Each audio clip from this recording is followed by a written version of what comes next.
그러니까 흐름에 의해서 수요 함수를 공부하셨으면은 마찬가지로 책에도 이제 공급 함수 이렇게 돼 있죠. 이거는 이제 종속 변수와 독립 변수 간의 관계라는 것은 이제 아까 논했던 것이고, 수요 함수에서는 종속 변수를 수요량으로 잡았잖아요. 공급 함수에는 종속 변수를 뭘로 잡을까? 그렇죠. 공급 여기 명칭. 특정 물건의 공급량의 변화에 대해서 분석하고자 하는 게 목적이에요. 공급량은 QS로 함수 표시할 때 이렇게 표현합니다. Quantity of Supply, 공급량 이런 의미예요. 물론 똑같이 이제 해당자를 제시해줘요. 그리고 이제 그럼 이 물건 그 공급자 입장에서는 이 공급량을 결정할 때 여기에 영향을 미치는 독립 변수가 종류가 많겠지. 그러면 공급자들이 물건을 양을 결정할 때 뭐에 영향을 가장 많이 받을까? 역시 그 물건의 가격이겠죠. 그리고 나머지가 있겠지. 나머지 다 퉁쳐서 뭐라 그런다? 그쵸. 나머지 퉁쳐서 가격 이외의 요인이라 그런다. 가격의 요인 중에 저기 적어드린 것처럼 공급자들은 다만 물건을 만들어야 되니까 생산비가 들죠. 생산비를 생산 요소라 그래요. 생산 요소 가격을 생산비라 그럽니다. 그래서 생산 요소가 이렇게 표현하는 경우도 있고, 아니면은 이제 경제학적으로 말하는 3대 생산 요소가 있어요. 토지, 노동, 자본이라는 게 있기 때문에 부동산 공급할 때 뭐 토지 가격의 변화, 노동자 임금의 변화 이런 식을 제시해주고, 그리고 기술 수준 변화도 있을 것이고, 그리고 역시 마찬가지 공급자들도 미래에 대한 예상을 하죠. 비롯한 등등등등등등등이 많이 존재합니다. 근데 얘네들을 동시 타격을 주지만은 다 분석하는 건 어렵기 때문에 얘네들은 가격에서는 일단은 뭐다? 일단은 똑같이 불변이라고 가정을 하게 되는 거야. 그럼 뭐만 변하는 거야? 그렇죠. 똑같아요. 가격만 변했을 때 공급량의 관계를 나타내는 것이 있겠죠.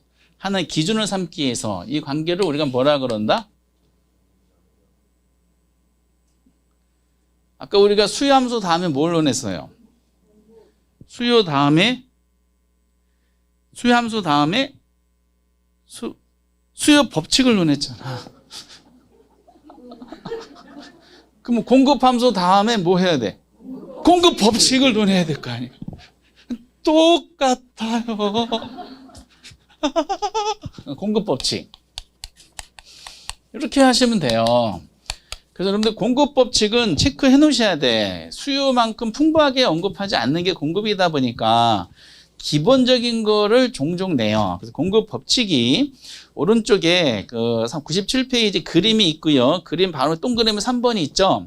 3번을 이제 별표에 쳐 놓으시면 되는 거죠. 공급 법칙. 공급 법칙은 가격의 다른 요소 다 일정을 가정했을 때 가격하고 공급량과의 관계를 이제 공급 법칙이라 그래요. 그럼 공급자 입장에서는 본인이 판매하는 물건의 가격이 상승을 해요. 그럼 공급량은 어떻게 될까? 증가요, 감소시켜요? 증가시키겠지. 아까 공급자들이 공급하는 목적이 이윤을 극대화하는 게 목적이라 그랬죠. 그러면은 이제 다른 가격만 변하는 거니까 예를 들어 생산비가 일정하다는 거잖아. 어떤 물건의 생산비, 생산 원가가 1,000원인데 제품 가격이 2,000원이야. 그럼 하나 팔아서 1,000원의 이윤을 남긴다는 기본 원리죠. 근데 제품 가격이 계속 상승을 해. 그럼 점점 원가와 가격 차이가 점점 벌어지니까 이윤이 점점 많아지잖아요. 그러면 왜 양이 증가되냐면은 가게 생산한 이 제품을 생산했던 기존 생산자들이 생산 설비를 늘려요. 동시에 이 제품이 시장에서 이윤을 많이 볼 수 있는 물건이구나. 파이가 커지죠. 그러니까 경쟁자들이 진입을 해. 기존 생산자들의 생산량 증가와 경쟁자들의 시장 진입으로 인해서 공급량이 증가하게 돼 있어요. 상식적으로 생각하시면 돼. 근데 제품 가격이 점점 하락을 해. 점점 2,000원에서 점점 1,500원 막 점점 줄어들어. 원가와 가격 차이가 점점 주니까 이윤이 점점 작아지잖아. 그러니까 물건의 생산량은 어떻게 돼? 좀 줄일 수밖에 없죠. 경쟁자들 시장에 막 떠나기 시작한 다음에 나중에는 제품 가격이 원가보다 떨어지는 경우가 발생하는 경우가 있어요. 그럼 생산을 중단합니다. 팔수록 손해니까. 어쨌든 그래서 가격하고 공급량 관계를 따져봤더니 같은 방향이야, 반대 방향이야?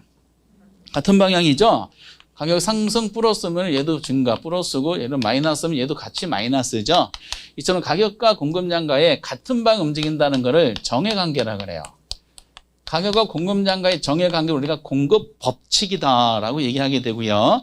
정해관계란 말은 가격의 변화 방향과 공급량의 변화 방향이 동일 방향으로 움직인다는 뜻이고, 이 방향성을 나타내는 것이 부호로 표현 플러스 마이너스인데 동일 방향이면은 뭐라 그래요? 비례관계다라고 얘기를 하게 되는 거죠.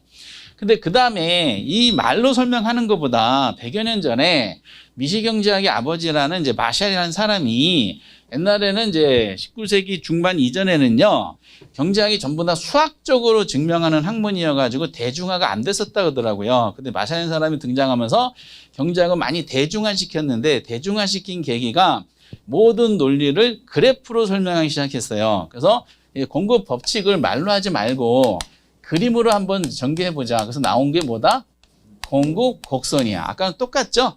수요함수를 통해서 수요 법칙을 도출하고 수요 법칙을 그래프한 것이 수요 곡선이었었듯이 공급 법칙을 구현한 것이 공급 곡선이야. 그럼 동일하게 종축에다가 가격을 잡고요. 행축에다 수량을 잡아. 수량이 공급량이고요. 가격이 P0 상태였을 때 공급량은 Q0라 그러고, P0 가격에 대응하는 공급량 Q0를 좌표에 찍으면은 여기에 공급량점이 찍힌다라고 가정해 보시 바랍니다. 가격이 P2로 만약에 상승했다. 공급량은 증가한다 그랬죠? Q2로 잡아놓고 대응하는 공급량점 B점이라 그러고, 가격이 P1으로 하락하면은 수량이 줄죠. 그 대응하는 점을 C점이라 한번 가정해 볼게요. 3개의 가격이니까 대응하는 3개의 공급량도 3개의 점으로 찍히죠. 점들을 쭉 연결해 봤더니 서플라이 커브라는 게 발생을 했어요. 이 모양이 무슨 모양이야? 우상향하는 모양이라는 걸 잡았죠. 두 번째로 아셔야 될 것은 이 공급 곡선의 기본 모양이 우상향이라는 걸 알고 계셔야 돼. 공급 법칙을 구현한 곡선의 모습은 우상향이야. 그래서 교재에도 그림이 그려져 있고, 그림 동그라미 4번에 두 번째 줄에 우상향이라는 걸 표시해 줘야 돼요. 이게 기출문제 역사를 봤을 때 근래에 한 25회인지 6회인지 좀 헷갈리는데, 그 당시 이걸 내면서 공급 곡선의 모양을 우하향으로 낸 적이 있었어. 그 맞는 말 틀린 말? 틀린 말. 그런 지문만 나왔으면 좋겠죠. 예, 기대하셔도 돼요. 그런 질문만 나와라. 제가 지금부터 새벽마다 정화세 떠놓고 기원하고 있으니까, 제가 1월 1일 날 새해에 소원 빈 게 뭔지 아세요? 제발 작년에는 학계론이 복수 정답이 한 문제밖에 안 나왔었으니까, 올해 33회 때는 복수 정답을 32문제 해주시기 바랍니다. 복수 정답이 아니라 모두 정답처럼 게 32개를 해주시기 바랍니다. 이렇게 지금 기원하고 있어요. 여러분들 뭐 걱정하지 마세요. 복수 정답 잔뜩 나올 거니까. 몇 문제 나오고요? 32문제. 그래서 뭐 가만히 있어도 80점이 나오는 과목이 학계론이다라고 하셔야 됩니다. 그래서 지금은 공급 법칙은 가격에 의해서 공급량이 반응하는 거를 이제 이렇게 표시한 거죠. 그 다음에 이제 해야 될 일 아까 똑같이 일단은 불변이라 가정했던 가격 말고 나머지 요소를 여기다 충격 줄 거 아니야. 그 나머지 요소들이 공급량의 충격 준 내용을 우리가 똑같이 가격에 의해서 공급량에 반응한 거를 뭐라 그런다? 공급 양의 변화라 그러고, 가격 말고 나머지가 충격 준 거를 뭐라 그런다? 공급의 변화라 그러는 거야.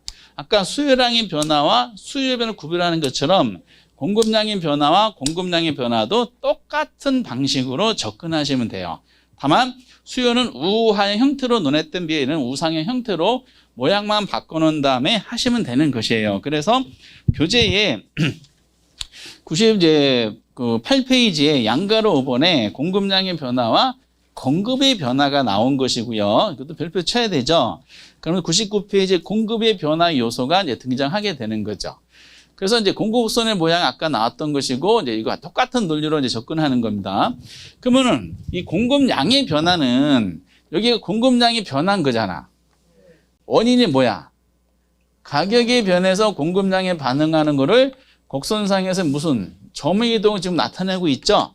원인이 뭘까? 몇 가지일까?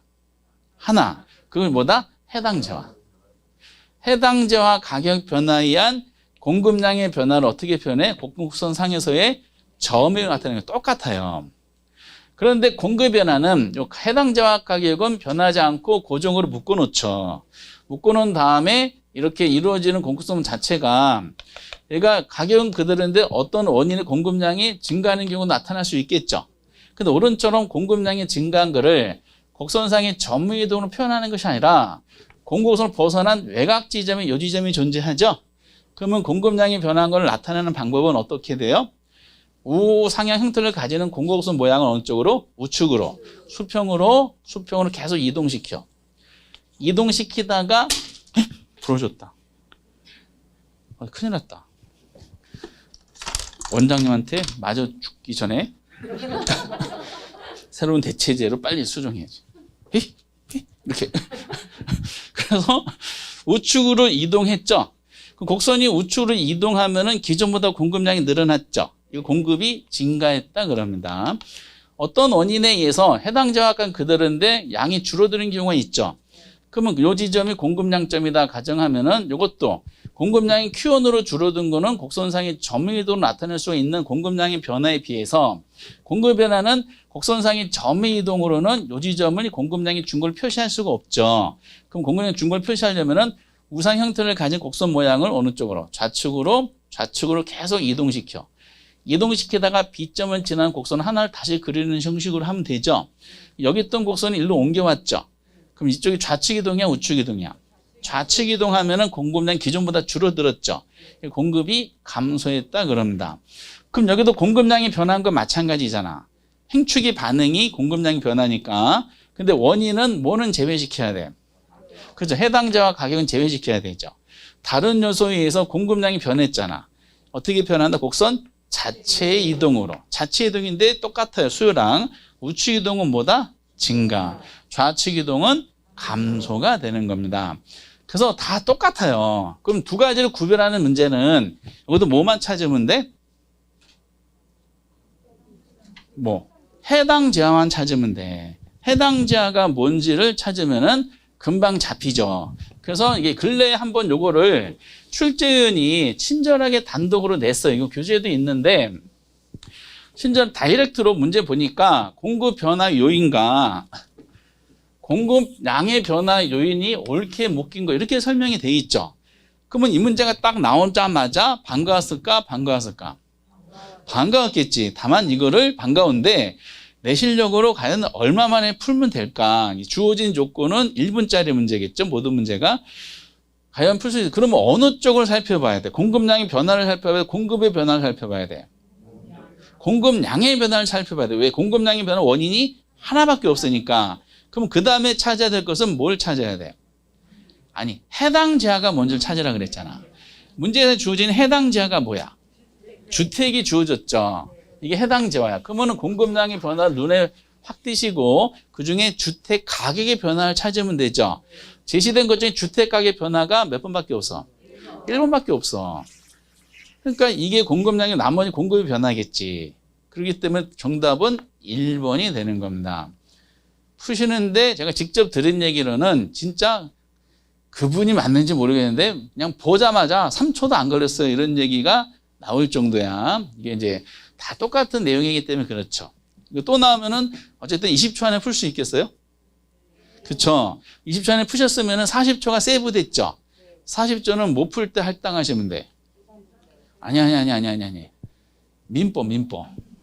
인터넷 보면은 중개사 시험에서 학계로는 35분 만에 승부 봐야 되고, 민법은 한 55분 정도가 소요된다는 얘기를 많이 들려요. 합치해서 80분이죠? 아니, 90분이죠? 그러면 이제 100분이니까 주어진 시간 조건이 10분 남죠? 그중 5분은 마킹하는 시간이고, 나머지 5분은, 이제 검토하는 시간이 되는 겁니다. 학계론이 이렇게 지문이 길지 않다 보니까 더 시간이 짤막짤막하게 푼다. 모르는 건 마서 제끼면 되니까. 어쨌든 이제 이렇게 이제 공급의 변화와 공급량의 변화를 구별하는 유명한 내용인데 역시 문제는 곡선 자체를 움직이는 여기 더 많이 나오겠죠. 요인과 방향성 가지고 문제를 축구하게 만들 수 있으니까. 그래서 공급의 변화 요소에 대해서 잡으셔야 되는데